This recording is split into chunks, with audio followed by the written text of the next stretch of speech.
ওই কিছুদিন আগে পশ্চিমবঙ্গ সরকার একটা বাজেট পাশ করলো। যে একটা বছর জনকল্যাণে সরকার বাজেট পাশ করে বিভিন্ন ক্ষেত্রে, তো তার মধ্যে মাদ্রাসার জন্য সংখ্যালঘুদের জন্য একটা বাজেট ঠিক করলো। তাহলে সংখ্যালঘু মানে শুধু মুসলমান না, এর ভিতরে দলিত আছে, আদিবাসী আছে, খ্রিস্টান আছে, আর এর মধ্যে মাদ্রাসাও আছে, শিক্ষা প্রতিষ্ঠান। তো একটা নির্বোধ বলবো না নির্বোধিনী বলবো, জি অগ্নিমিত্রা পল, আর ইনি কি বললেন, মাদ্রাসায় ক্রিমিনাল তৈরি হয়। একটা নির্বোধ মেয়ে ছেলে নির্বোধিনী, আরেকটা নির্বোধ অসীম সরকার, সে বলল কি 27 জন শয়তান মিলে কোরআন লিখেছে, নাউজুবিল্লাহ। আবার বলল কি অরিজিনাল কোরআন পুড়িয়ে ফেলা হয়েছে। একটা বড় নির্বোধ। আরেকটা নির্বোধ হলো ব্যারাকপুরে বাড়ি, নাম তার অর্জুন সিং। সে বলল আমি কোরআন পড়েছি, তাতে লেখা আছে আল্লাহ পাক বলেছেন ধর্ষণ করা, জেনা করাটা অপরাধ না। কেন এই কথাগুলো বললো? ওরা কি বোকা? এক নম্বর, এই নির্বোধমূলক কথা ভিন্ন জাতির কাছে পৌঁছে দেওয়া, আর ভোটের আগে পশ্চিমবাংলায় মুসলমানদের খেপিয়ে তুলে একটু দাঙ্গা লাগানো, এই হচ্ছে ওদের কাজ।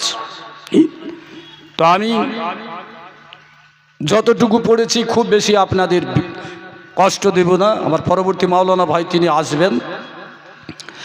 তো সত্যিকারে কি আল্লাহ পাক ব্যভিচার পছন্দ করেন, ধর্ষণ পছন্দ করেন, জেনা পছন্দ করেন?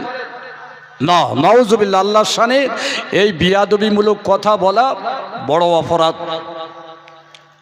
আল্লাহ পাক কোরআন থেকে জানিয়ে দিলেন ওয়ালা তাকরাবুজ জিনা ফাইন্নাহু ফাহিশাতুম মুবায়্যিনা, তোমরা ব্যভিচার ধর্ষণের নিকটবর্তী হলো না।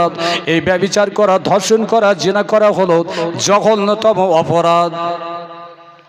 তাহলে যে আল্লাহ আইন করলেন সেই আল্লাহ পাক আইন লঙ্ঘন করবেন, এটা হতে পারে?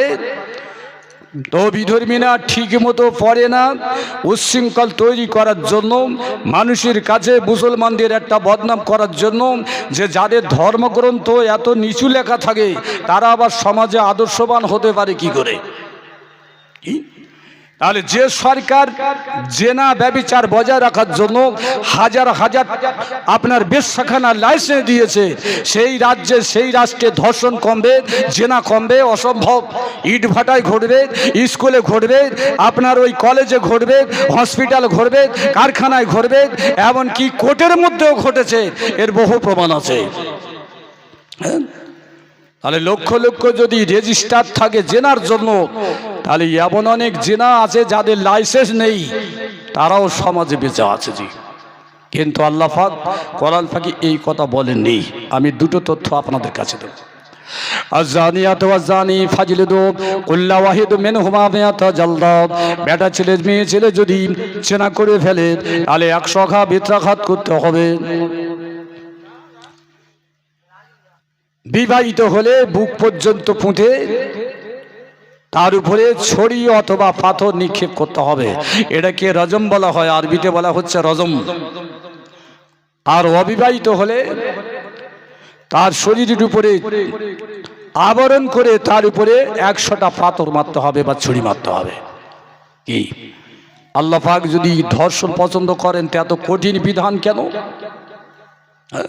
আপনারা জানেন 2025 সালে আরজি কর হসপিটালে একটা নার্সকে ধর্ষণ করে মেরে দেওয়া হয়েছিল, এখনো সুপ্রিম কোর্টে ঝুলে আছে। পশ্চিমবঙ্গ সরকার একটা আইন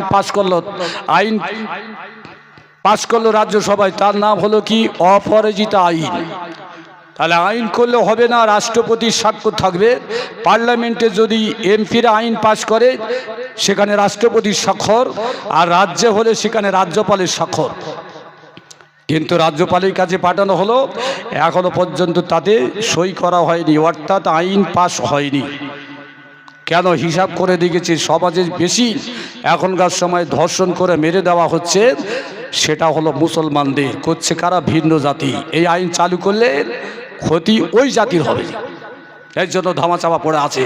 বিজেপি সরকার এটা পরিকল্পনা করে, আলোচনা করে, চিন্তা ভাবনা করে দেখেছে এই আইন বাস্তবায়ন করা যাবে না। অথচ এরাই বলে ধর্ষণের বিরুদ্ধে যদি 100 বেত্রাঘাত করে মরে যায়, এ হলো মধ্যযুগে বর্বর আইন। কি এ হলো মধ্যযুগীয় বর্বর আইন। পশ্চিমবঙ্গ সরকার আইন করলো, নাবালিকা অপ্রাপ্ত নারীর সঙ্গে যদি ব্যভিচার করে মেরে দেওয়া হয় তার শাস্তি হবে কি মৃত্যুদণ্ড। আর শরিয়াতে আসলো মৃত্যুদণ্ড, বলছে ওটা মধ্যযুগের বর্বর আইন। তো আল্লাহ পাক পছন্দ করেন না অপছন্দ করেন, দুটো হাদিসের তথ্য দেব। নবী পাক সাল্লাল্লাহু আলাইহি ওয়াসাল্লামের দরবারে অসংখ্য সাহাবা কেরাম আছেন। এমত অবস্থায় একটা মেয়ে ছেলে আল্লাহ নবীর কাছে এসে হাজির হয়ে যায় আর মুখ থেকে বলতে থাকে তহিরানি তহিরানি তহিরানি, ও আল্লাহ নবী আমাকে পবিত্র করেন, আমাকে পবিত্র করেন, আমাকে আপনি পবিত্র করেন। নবী পাক সাল্লাল্লাহু আলাইহি ওয়াসাল্লাম এই কথা শুনলেন বাদে তার দিকে তাকালেন না। সাহাবা হুজুরা বড় চিন্তিত হয়ে গেলেন, এ কেমন নারী, কি কথা বলতে চায়? আল্লাহ নবী বললেন মা তাহারুকে, কোন কাজ থেকে তোমাকে পবিত্র করব? মেয়ে ছেলেটি বলে ইয়া রাসূলুল্লাহ হাবিবাল্লাহ, যৌবনের তাড়নায় পড়ে আমি একটা বেটা ছেলের সঙ্গে জিনা করেছি, আমি ব্যভিচার করেছি আল্লাহর নবী, আমি গর্ভবতী হয়েছি, কিন্তু পরকালের ভয়ে, জাহান্নামের ভয়ে, আখিরাতের বিচারের ভয়ে আমি লুকায়িত করতে পারিনি, আমি গোপন থাকতে পারিনি। আপনার কাছে এসেছি আমি পাপের জন্য ক্ষমা চাইতে। আল্লাহ নবী শুনলেন, শাস্তি দিলেন না রাসূল পাক সাল্লাল্লাহু আলাইহি ওয়াসাল্লাম। কেন? মশলাটি একটু বাড়িয়ে বলি, অসুবিধা হয় না তো জি? আপনারা বলুন, কোরবানির একটা গরু কিনেছেন, তাহলে ওই কোরবানির গরুর পেটে যদি ডাক্তার বাবুরা বলেন বাচ্চা আছে, জেনে বুঝে কি ওই গরুটা জবাই করবেন? কেন? বাচ্চা রয়েছে জি। আর যদি ভুল বুঝে জবাই করে ফেলেন, কোনটা খাবেন আর কোনটা ছাড়বেন? এরকম তো ঘটে তো জি, জবাই করার পরে বাচ্চা পাওয়া গেল, এখন কোনটা খাবেন কোনটা ছাড়বেন? সমাজে প্রচার হয়ে গেলে কেউ আর কোরবানি গোশত নেবে না জি, খানা বাড়ি আসবে না। আল্লাহ নবী বলেন জাকাতুল জারিনা জাকাতে উম্মাহু, মায়ের জবে করার অর্থ হলো পেটের বাচ্চা জবে হয়ে যাওয়া।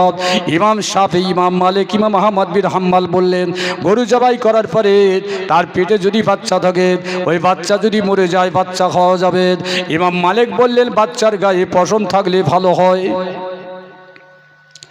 ইমামে আযম আবু হানিফা রাহমাতুল্লাহ আলাইহি বললেন গরু জবাই করার পরে, ভয়সা উট জবাই করার পরে আর পেটের বাচ্চা যদি জীবিত পাওয়া যায় তাহলে জবে করতে হবে, আর যদি ওই বাচ্চা মরে যায় খাওয়া যাবে না।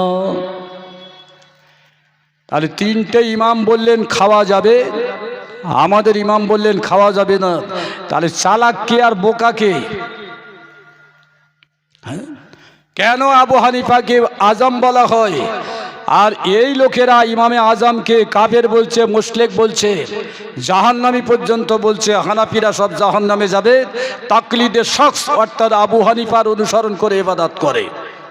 কি এভাবে বাজারে লিফলেট পাবেন, ওয়াজ পাবেন। এখন মিশকাতের হাদিস পাকে আছে ওয়াকিজ আর মাওকুস, আপনি যদি ইয়ারগান দিয়ে কোনো পাখি মারেন, সেই পাখিটা যদি জীবিত থাকে জবে করতে হবে।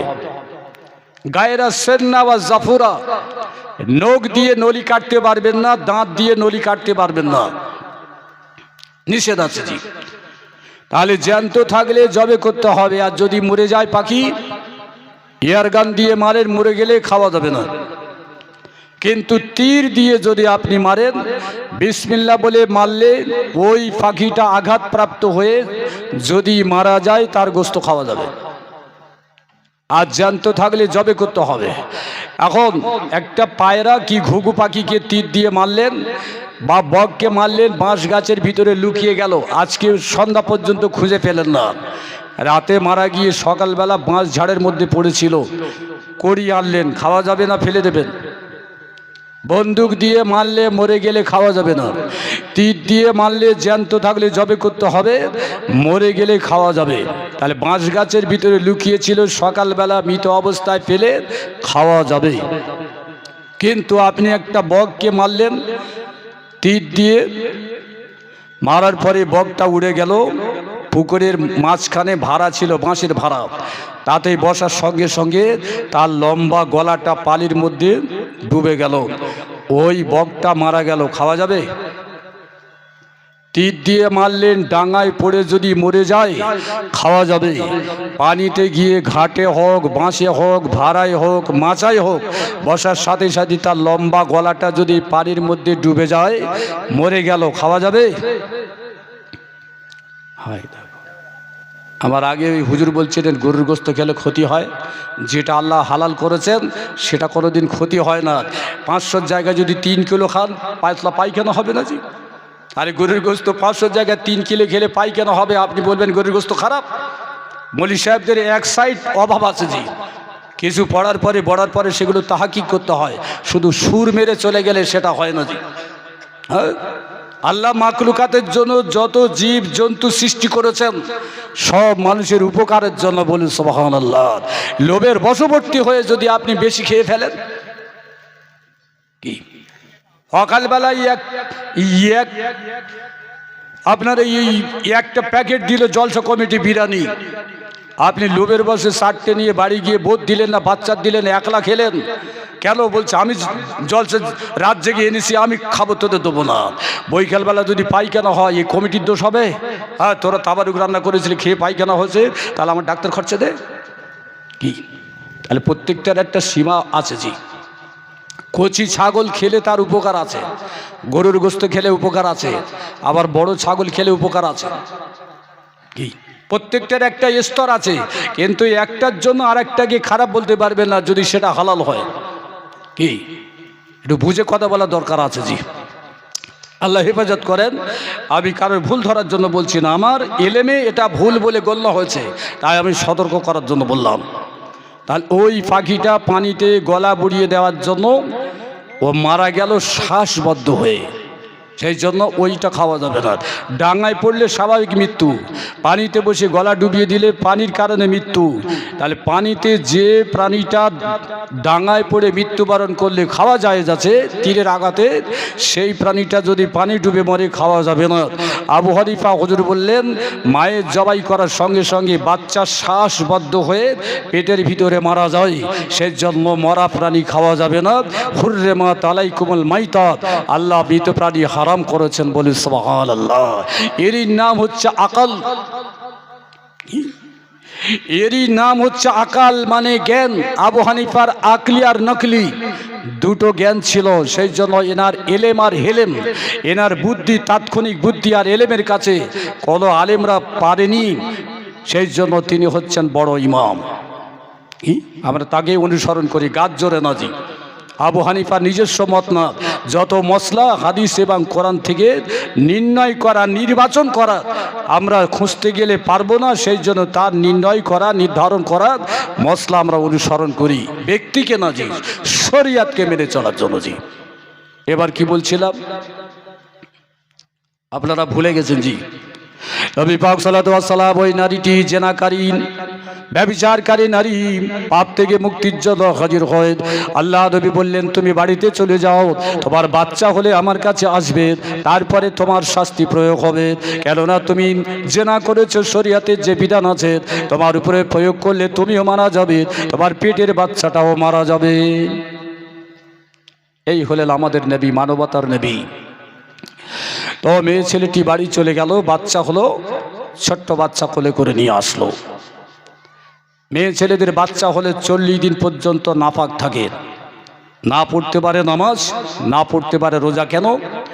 বাচ্চা হলে 40 দিন পর্যন্ত তাদের রক্ত ক্ষরণ হয়, নাপাক অবস্থায় থাকে। এই জন্য নবী বললেন, যাও তোমার বাচ্চাকে নিয়ে চলে যাও, 40 দিন পরে আসবে। কিভাবে মশলা শিক্ষা দেওয়া হচ্ছে জি। ধরলো আর মারলো আর জেলখানায় দিল, এই শাসন ব্যবস্থা এখন পরিবর্তন জি। বাংলায় কথা বললে মারপিট, মেরে দেওয়া হচ্ছে, হিন্দিতে কথা বলে কলকাতায় জীবিকা উপার্জন করছে, কিন্তু একটা লোকের মার পড়ে না জি। কেন? ওই বাংলায় কথা বলা লোকগুলো যদি মুসলমান হয় তাহলে অবস্থা খারাপ। বিজেপি শাসিত রাজ্যেই ঘটনা ঘটছে জি, আইন হাতে তুলে নেওয়া হচ্ছে, অথচ শাসনের কোনো চিন্তা ভাবনা নেই। আল্লাহ নবী, মানবতার নবী কি করলেন? মেয়ে ছেলেটি চলে গেলেন। 40 দিন পরে যখন আসলেন, হুজুর আমি এসেছি পাপ থেকে মুক্তির জন্য। আল্লাহ নবী বললেন ওয়াল ওয়ালিদাতু ইরদিনা আওলাদহুন্না হাওলাইনি কামিলাইনি লিমা ইয়াতুম মুরিদাত। ও মেয়ে ছেলে, তোমার উপরে শরীয়ত যদি প্রয়োগ করা হয় তাহলে তোমার বাচ্চার ক্ষতি হবে। যাও যাও, কোরআন পাকের বিধান অনুসরণ করে তোমার বাচ্চাকে তুমি 2 বছর দুধ পান করাবে, তারপরে শরীয়তের বিধান তোমার উপরে প্রয়োগ হবে। মেয়ে ছেলেটি চলে গেল। 2 বছর পার হয়ে গেল। বাচ্চা হিষ্টপুষ্ট হলো, হাঁটাহাঁটি করতে পারে, ছুটতে পারে। ওই বাচ্চাকে কোলে করে নবীর কাছে আসলো পরকালের ভয়ের জন্য, যে জেনা করেছে, ব্যভিচার করেছে। রাসূল পাক সাল্লাল্লাহু আলাইহি ওয়াসাল্লাম বলে, লোক মেয়ে ছেলে, তোমার উপরে শরীয়তে আইন যদি প্রয়োগ হয়, তুমি যদি মারা যাও, তোমার বাচ্চাটাকে কে দেখভাল করবে? ওই বাচ্চাটা তো নিষ্পাপ শিশু, কে তাকে দেখভাল করবে? এই ছেলেটি কাঁদে, কিন্তু শরীয়তের বিধান মানার জন্য বাচ্চার মায়া ত্যাগ করতে চায়। একজন জওয়ান দাঁড়িয়ে গিয়ে বলে, ইয়া রাসূলুল্লাহ, ওই বাচ্চাটাকে আমি লালন পালন করার দায়িত্ব নেব। রাসূল বললেন, না, তুমি এর ওরিশান না। বাচ্চাটাকে লোভে পড়ে তুমি নিতে চাও, এই বাচ্চাটা দেখতে কত সুন্দর, তুমি একে গোপনে বিক্রি করে দিতে পারো। ও মেয়ে ছেলে, তোমার মা কি জীবিত আছে? মেয়ে ছেলেটি কাঁদলো হাত। রাসূল বললেন, যাও নিয়ে এসো। এই বাচ্চাটা যদি নানির কাছে দেওয়া হয়, নিশ্চয়ই লালন পালন করবে, বাচ্চার জীবন জীবিকায় কোনো কষ্ট হবে না। ওই মেয়ে ছেলেটি চলে গেল, তার মাকে ডেকে আনলো। আনার পরে নবী পাক সাল্লাল্লাহু আলাইহি সাল্লাম বললেন, বাচ্চাটাকে তোমার মায়ের কাছে দিয়ে দাও। ও মেয়ে ছেলে, বাচ্চা লালন পালন করবে, এটা তো তোমার বেটির বাচ্চা। মা মাথা নিচু করে ফেললো, বাচ্চাটাকে কোলে করে নিয়ে নিল। আল্লাহ নবী আব্দুল্লাহ বিন মাসউদ, আব্দুল্লাহ বিন আব্বাসকে বললেন, যাও এই মহিলাটি খেজুর বাগানের ভিতরে দিয়ে আর একে চাদর দিয়ে আবরণ করে দূর থেকে তোমরা 100টা পাথরে পরে নিক্ষেপ করো। কি আল্লাহ যদি ব্যভিচার পছন্দ করেন, তাহলে রাসূল কেন শাস্তি দিতে চাচ্ছেন? ভাববেন একটু, জি, নির্বোধ না হলে এইভাবে শরীয়তের উপরে ইলজাম দিতে পারে না। হুজুর পাক সাল্লাল্লাহু আলাইহি ওয়াসাল্লাম বলে দিলে, হযরতে আব্দুল্লাহ বিন মাসউদ রাদিয়াল্লাহু তাআলা আনহু তিনি চলে গেলেন। খেজুর বাগানের ভিতরে যখন তার উপরে 80টা পাথর লাগানো হলো, মেয়ে ছেলেটি মারা গেল। আব্দুল্লাহ বিন মাসউদ ছুটে ছুটে এসে বললেন, হাজিহি দাম্মি জানিয়াত ইয়া রাসূলুল্লাহ, ও আল্লাহর নবী, এটা তো ব্যভিচার, একটা নারীর রক্ত। নবী বলে, লা তাকুল মিসলু হাযা, খবর এরকম বলো না। সে যা তওবা করেছে অপরাধের জন্য, আল্লাহ পাক তাকে ক্ষমা করে দিয়েছে।